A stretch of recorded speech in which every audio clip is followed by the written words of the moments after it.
இப்போ ஒருத்தன் தெருவில் ஒருத்தன் குடிகாரன் நடு ராத்திரி 12 மணி ஆடிக்கிட்டே நிற்கிறான். ஒரு பெரியவர் வந்தார்.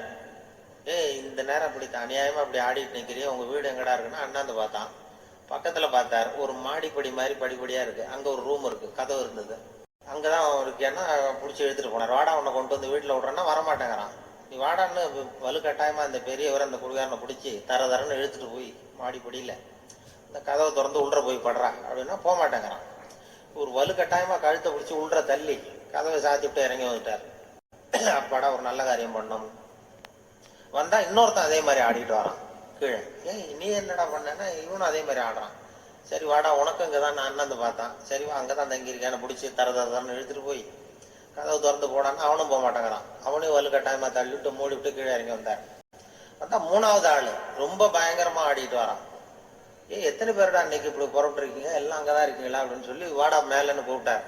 நான் வரமாட்டேன்னு கத்தனா. அதெல்லாம் முடியாது, ஒன்று அங்கே விட்டுட்டு தான் போவேன்னு அவர் என்ன பெரியவர் இழுக்கிறார். இழுத்ததும் உடனே போலீஸ்ன்னு கத்திருக்கான். போலீஸ்காரர் வந்துட்டார். அந்த போலீஸுக்காரர்கிட்ட அவன் புகார் பண்றான். இந்த பாருங்க சார், யாரோ ஒரு பெரியவர் என்னை இந்த வழியா மேலே கொண்டு போய் அந்த கதவை திறந்து அந்த பக்கமா இருக்கிற குப்பை குழியில தள்ளி விட்டுட்டு இருக்கிறார் 3 தடவையா. நாங்க இறங்கி கீழே வந்துட்டு இருக்கேன். இன்னும் 2 தரம் தள்ளி விட்டாருன்னா செத்து போடுவோம் சார் அப்படின்றான். இதான் நன்று ஆற்றல் உள்ளும் தவறுண்டு, அவரவர் பண்பறிந்த ஆற்றா கடை. நீ நல்லதுதான் செஞ்சார், தப்பு வந்துடும். அது